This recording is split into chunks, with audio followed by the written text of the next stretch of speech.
Today we are doing an interview with Carl Pritchard, who is an author, trainer, keynote speaker, and a project management professional. He is also a pioneer and visionary in risk management and e-learning. Carl, welcome, and thank you for doing this interview. We are honored to have you with us today. Anna, the honor is mine. You have a passion for providing top-quality project management instructions, and your students are not only satisfied by the outcome in terms of being certified, but by the way you transfer knowledge, your skills as a mentor, and your highly engaging and entertaining presentation. What inspired you to actively share your knowledge, expertise, and teach others on how to become better at what they do? Actually, the first time I did this, I was ordered to. It was a matter of a trainer didn't show up for a particular event that my company was holding. And my boss came into my office and he said, "You know this stuff, don't you?" And I said, "Yeah." He said, "Great." He said, "Kevin didn't make it in from Memphis, so you're going to go train it." And I said, "I've never done a day of training in my life." And my boss said, "There's a first day for everything," and sent me on my merry way. So it was not inspiration as much as it was demand. And beyond that, it's not philanthropy that has actually kept me in the profession. It's more a matter of frustration. I find that going to training events invariably makes me beat my head against a wall because they shouldn't be boring. They should be fun. People should be engaged. People should be having a good time. And it made me sad when I went through a bunch of training events where I was a participant, and I took some really boring project management courses, and I just knew I could do better. And after that, it's kind of evolved from there. It is said that you are an extraordinarily effective speaker, and the fact that you are a veteran Seminars World instructor for over 2 decades is saying enough. This year, you will be hosting several sessions with PMI at the prestigious Seminars World. Could you tell us a bit about the topics that you will be discussing? What can visitors hope to come away with? Well, I've been the risk guy for the better part of 20 years, and we actually spend our 2-day class going through the entire risk process for one student in the class and his or her project. And what makes that fun is you never know what the project's going to be. The last class that I did for PMI was actually the student in the class was from New Brunswick, Canada, and his representative project that the entire class did a thorough risk analysis on was to actually build the cannabis manufacturing facility. Yeah, that's right. The guy's growing dope. The cannabis manufacturing facility in New Brunswick, Canada. And everybody came away with insight on the fact that it doesn't take a lot of time, doesn't have to be boring, and you can actually get people engaged and get a lot of good insight in the inside of a day. That was the risk class. The other class that I do is managing multiple projects. And that's more about getting and giving a license to individuals and to project teams to set priorities. People don't set priorities well, and they don't identify what are the priorities of their stakeholders, and that's where we get them by the end of those 2 days. Very interesting story. You are often praised for incorporating very creative techniques in your keynote addresses and your training sessions, but also for being a very entertaining and energetic teacher. Is your style of addressing a crowd a natural propensity, or do you use it because you have found it to be much more effective than, quote, boring classes, or maybe both? Actually, I think it's a little bit of both. One of the reasons that I do this is because my mother, God rest her soul, Mom would have readily told anyone who would listen that I was a born ham, that I just live to be in front of the crowd. And people don't applaud hours of boredom. They applaud surprise. And the surprise is that project management can be funny and still dripping in takeaways. That's the real challenge, is trying to connect with people personally and giving them something specific that they need. And people always say that if it's really going to be funny, if it's going to be humorous, there has to be a grain of truth. And in project management, there's enough grains of truth to be going around and making it downright hysterical. Considering you are a certified project management professional and risk management professional, can you tell us how important those certifications are for project managers? What is the value behind obtaining such certifications, and how do they influence the development of one's career? Actually, it depends. And let's talk PMP first, because the project management professional is kind of the baseline. It's the first, if you will, ticket punch that everybody needs in order to just play the game of project management. What's interesting about that is that a lot of people think, I don't need the PMP. And as much as you can argue against the way the test is structured or the content that's in there, all that kind of thing, that's well and good. But the unfortunate thing is that most people don't realize if you don't have the PMP, then people are going to look at you and go, why not? It's not that it makes you some vaunted better person by any stretch of the imagination, but it is the official starter dose to get you deeply into the profession. And as for the RMP, or the ACP, the PMISP, the scheduling professional, the risk management professional, all the other ancillary certifications, the trick with those, or the thing with those, is it's true validation. Because I have people ask me, they go, what makes you the risk guy? And the point I make is, a friend of mine, and he refers to himself as the risk doctor, but a friend of mine actually hasn't chased the RMP certification. And I asked him why. And he said, because I have my PhD in risk management. I'm like, whoa.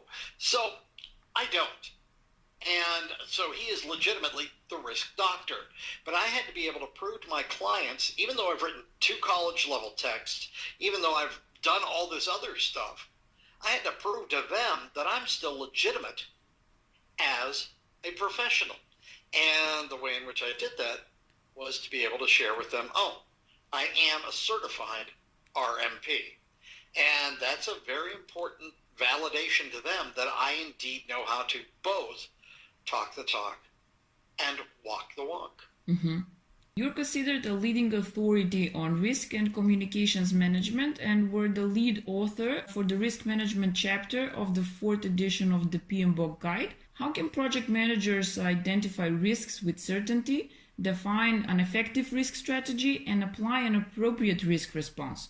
But also, is there a way to minimize risks? Well, first, identifying risks with certainty. Risk is by its very nature uncertain. Mm-hmm. So that's kind of a backwards way of tackling that one. But identifying risks with certainty and all the other steps in the process happen well when it's done as a team sport. And it's a team sport. It's a matter of getting all the people, all the players engaged in the process. And all too often, we go into an isolation booth, we go into our cube or our workspace and just sit and type. And that's supposed to be the list of risks. Well, that's lousy, because we really need other people identifying risks. We need other people sharing their history and their past. And it's funny, because a lot of times people are, reluctant to share the risks that they've identified. And part of the reason for that is just the very nature of risk. Most people don't want to talk about risk because it's depressing. They don't want to talk about risk because they'll be seen as a gloomy Gus or Debbie Downer. They don't want to be that person. Mm-hmm. So part of what we should be doing is trying to ensure that we're giving them the forms and formats to say risk well. That's one. And if you're looking for the form and format, it's nothing more than if, then, or bad thing may happen, causing impact. Any of those are perfectly reasonable as ways to structure a risk statement. And they need a little bit of structure, because most people don't even know how to say risk. You ask somebody, what's the risk of driving to work? And they'll go, traffic, weather. And traffic and weather are not risks. Mm-hmm. They are one-word answers.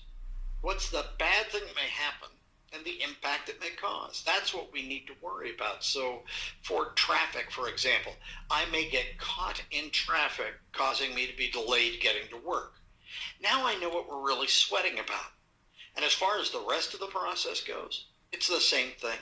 I need other people's input. The best ways to minimize risk are to find others who have either dealt with it before or others who have more creative ideas than we do about how to fix things. Mm-hmm. And this is why if you don't treat it as a team sport, you're never going to conquer all the risks. Mm-hmm. In your book, Risk Management, Concepts and Guidance, the text addresses project risk management from the project manager's perspective and acknowledges that any effective risk management practice must look at the potential positive events that may befall a project, as well as the negatives. With that said, can you tell us how risk management can be seen as an opportunity and not as a process of chasing after the bad things that might happen? Well, actually, I had one client that did this brilliantly.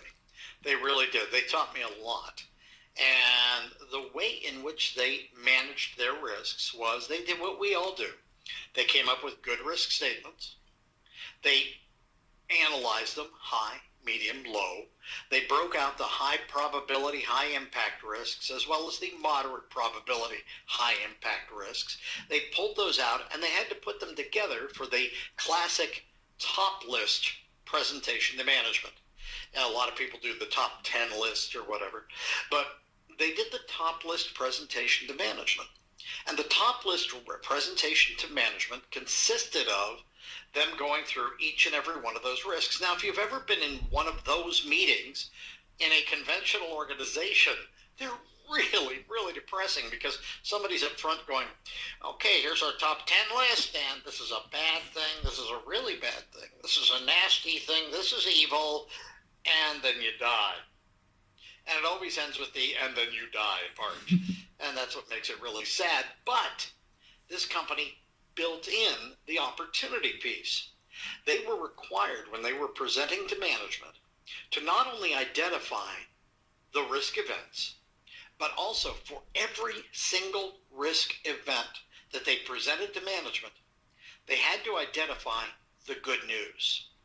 They had to identify, if this risk comes to pass, what's the good news? What's the good news? And that alone changed everything. It really did. It changed a lot. And the way in which it changed everything was it changed the tone.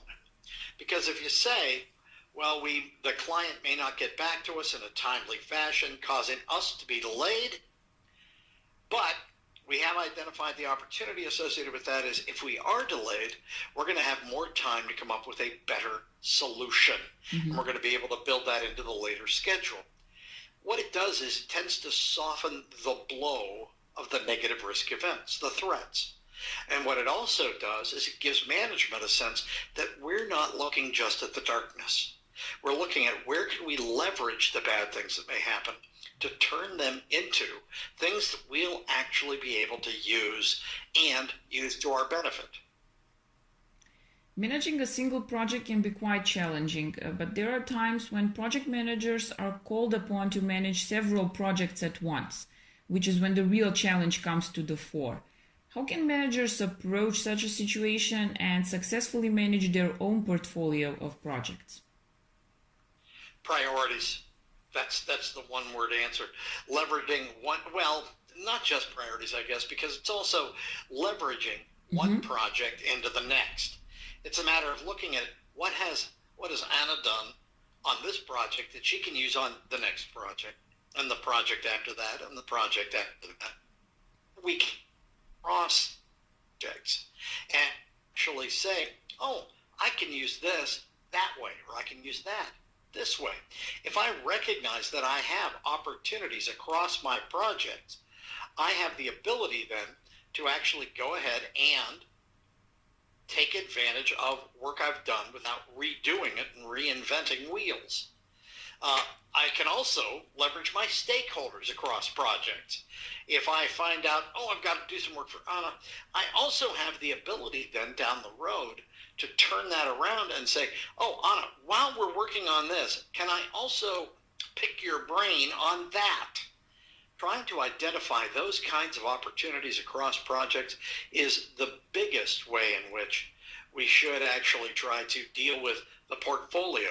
Mm-hmm. If we are constantly treating each project as its own separate entity, which we're basically taught to do because projects are unique, even though that's the case, we still need the opportunity to basically take pause, look across our projects and say, where can I, rob from Peter to pay Paul? Your book Project Management, Lessons from the Field, is a practical guide for project managers. What is the best practical advice you can give to project managers, particularly in regards to the challenges they face in projects? I actually have to go deep into my past on this, and that is before getting into project management, I actually was in the media. I was the news director at WASH Radio in Washington, D.C., and I had the honor of interviewing a lot of celebrities while I was doing that. And one of the celebrities I got to interview was a gentleman by the name of Fred Rogers. In the States, he's known as Mr. Rogers. And Mr. Rogers was a gentle, quiet soul who dealt with children and had a children's TV program. And the interesting thing is the best lesson I ever learned in project management I got from Mr. Rogers. Because I sat down with Fred and I said, so what do you want to cover today?